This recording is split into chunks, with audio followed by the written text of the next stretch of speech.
Another presidential candidate with a keen sense of business. He's not only a member of the Senate Committee on Banking, Housing, and Urban Affairs, he's also the chairman. He's got a great insight on energy, too. We got to hit both these, right, with energy, oil at 100. This man shares my passion for finance and for business, Senator Chris Dodd. Senator Dodd, welcome to Mad Money. Thank you, Jim. I'm a big fan of the show, so happy to be on it the first time. Love it. Thank you, man. All right, let me ask you something. I don't think anyone's got a better grip on energy policy. If you were president, would you go over to Saudi Arabia, which does have some swing capacity, and say, guys, everyone is being pained by you. Would you just please lower the price of oil right now? Well, you have to in some ways here. And also, listen, independence is clearly important. We borrow $1 billion every single day to buy foreign oil. $1 billion every day, borrowed money to buy foreign oil. In my view, you got to change that here. Our financial security, our national security, not to mention jobs and economic growth, directly linked to this. And we've got every opportunity in the world with the capacity, the capabilities, the technology, the ingenuity here to be weaning ourselves off that. Carbon is a major problem here, obviously, environmentally as well as health-wise.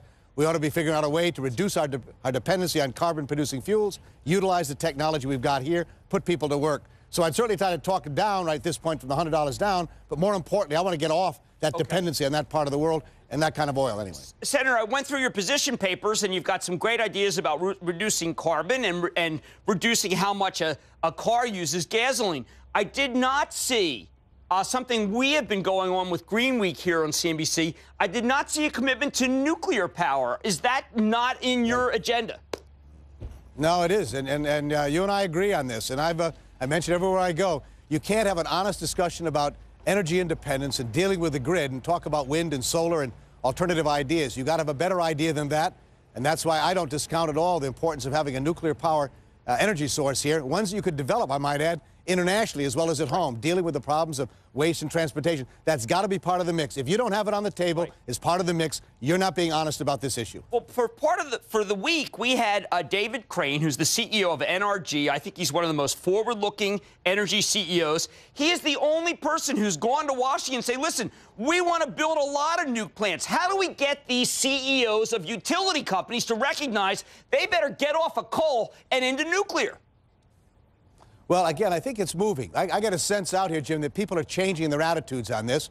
There are some legitimate issues. I don't minimize them, but I get a real sense in the country here as I go around campaigning for the presidency that people understand this. They want to see us get back on this. And again, with the international consortiums, it isn't just us. These developing countries as well could be talking about this energy source as a way to reduce the dependency on Hugo Chavez out of Venezuela, who is obviously using oil as a way to get political support for his agenda. So there are a lot of good reasons why we ought to be developing this. You've got some great stuff about how cars have to be able to get more gasoline mileage. But we have GM and Ford on the ropes. Don't we want to preserve GM and Ford, even if it means that we have to delay the CAFE standards? Well, Jim, I happen to believe this is the only way you may preserve GM and Ford here. You know, in 1983, if you go back and look at the EPA mileage standards that existed 24 years ago, you had 4-cylinder and 6-cylinder automobiles in this country that were getting 44, 50, 55 miles per gallon. My wife bought a CRX in 1983 that got 43 miles to the gallon in the city. That was before cell phones and the personal computer.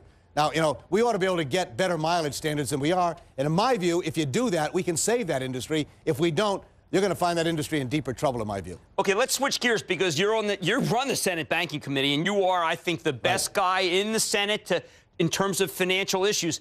One of the things that I'm concerned about locally, we've got a New York State Attorney General who's taking a national approach. He's really bashing Fannie Mae and Washington Mutual.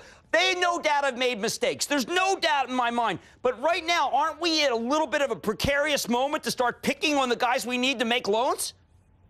Absolutely. Listen, liquidity. I hear back in August, I made the case. I think you made it as well. People tell me you did. When I had Ben Bernanke and Hank Paulson in the office in August to say, look, we got to do something on this.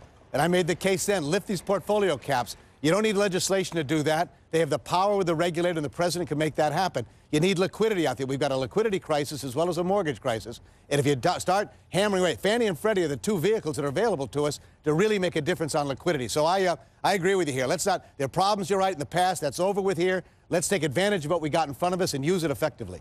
Can you give me a sense Do we have any plan? Look, I feel, and I'm not a partisan guy, but I got to tell you something.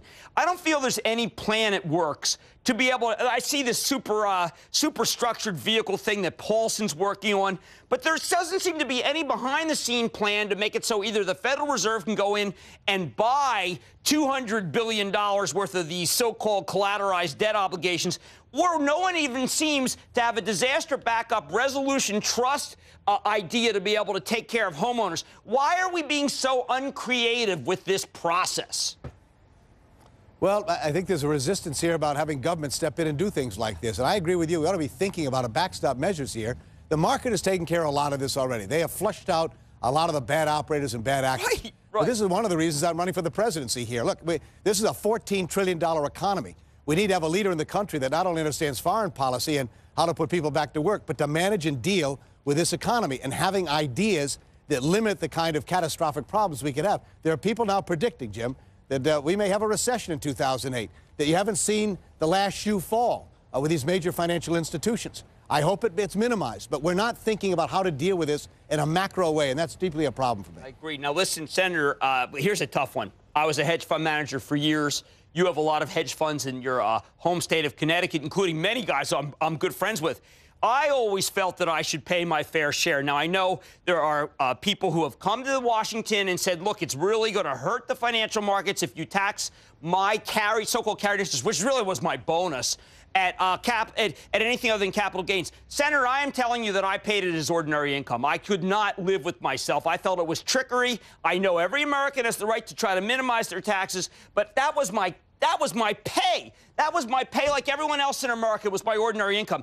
Is this group really above ordinary income?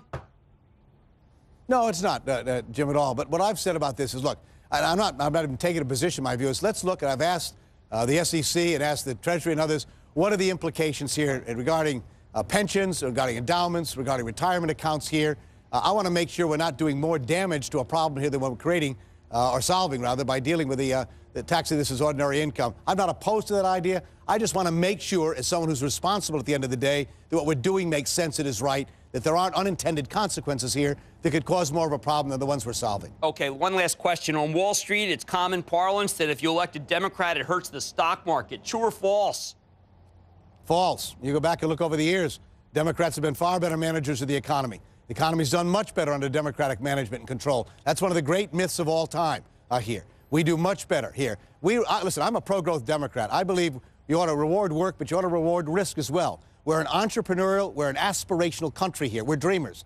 And you never want to undercut the importance of that aspirational quality of our nation here. So you need to be willing to take some chance, some risk here, encourage that, support that. That's what I'll do as president. All right, Senator Dodd, thank you so much for coming on Mad Money.